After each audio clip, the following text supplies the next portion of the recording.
Hello everyone. Welcome to the channel. Now in this video I will show you how to delete Google account on iPhone.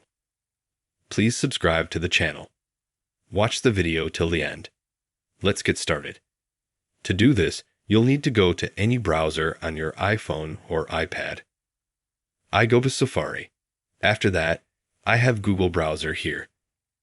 I click here, search box. As soon as we have it diving in now.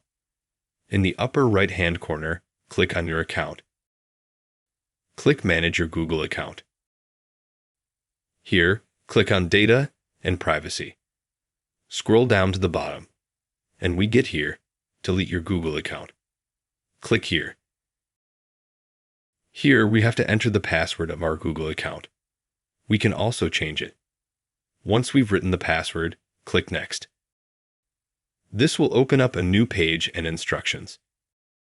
We scroll down to the bottom of the page. And in the bottom right corner, it says Delete Google account.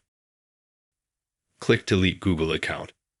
And after that, our account will be deleted forever. But we can restore it within 20 days. If you liked this video, you can put a like, subscribe to the channel. Thank you all for watching. Goodbye.